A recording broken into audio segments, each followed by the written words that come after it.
Assalamualaikum warahmatullahi wabarakatuh. Perkenalkan, nama saya Uci Carmila dari Prodi D3 Rekam Medis dan Informasi Kesehatan. Tugas metodologi penelitian program studi dengan dosen pengajar Mem Masriani Situmorang STRKEP MKM. Baik teman-teman, adapun judul yang akan saya paparkan tentang tips menulis KTI bagi pemula. Apa sih karya tulis ilmiah itu? Terkadang banyak yang berpikir apakah KTI sama dengan artikel.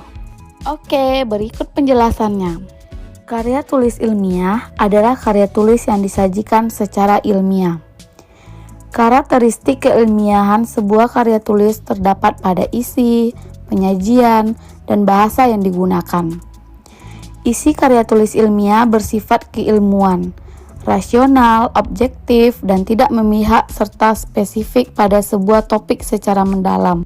Selanjutnya, apa sih fungsi karya tulis ilmiah?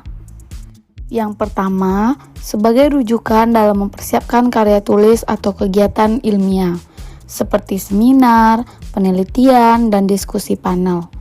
Yang kedua, sebagai sarana edukasi atau pendidikan yang dapat menambah wawasan seseorang dalam berbagai bidang.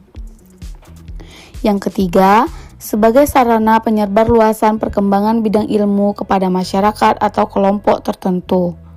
Berikut ada jenis-jenis karya tulis ilmiah. Berdasarkan buku ajar karya tulis ilmiah dan bahasa Indonesia karangan Sarmadan dan Laalu, karya tulis ilmiah terbagi menjadi beberapa jenis. Di antaranya, yang pertama ada makalah. Makalah adalah karya tulis ilmiah paling sederhana yang membahas suatu pokok permasalahan sebagai hasil penelitian data di lapangan. Makalah merupakan hasil kajian yang disampaikan dalam suatu seminar atau kegiatan yang berkaitan dengan tugas-tugas kuliah pemberian dosen.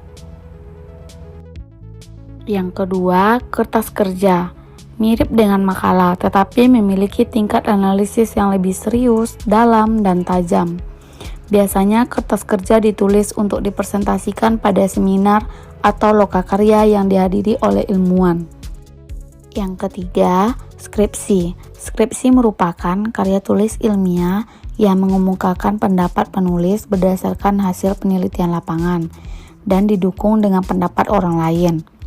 Skripsi biasanya ditulis oleh mahasiswa tingkat akhir sebagai syarat untuk mendapatkan gelar sarjana.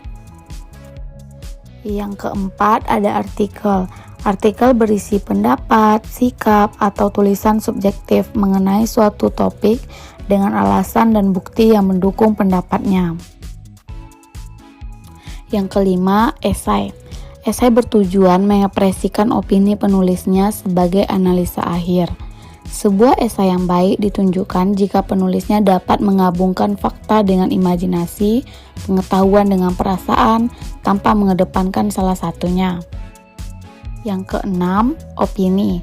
Opini merupakan kepercayaan atau pemikiran yang bukan berdasarkan pada keyakinan mutlak, tetapi pada sesuatu yang tampak benar dan valid.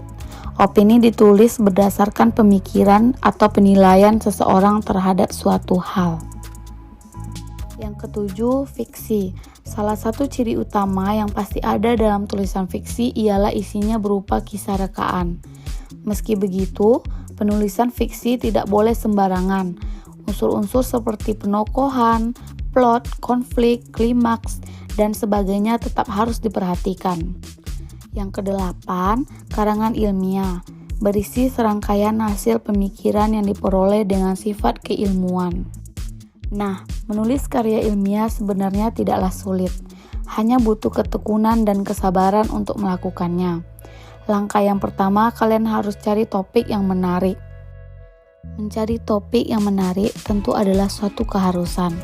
Pasalnya, dalam pengerjaan karya tulis ini, kamu diwajibkan meneliti hingga inti suatu permasalahan.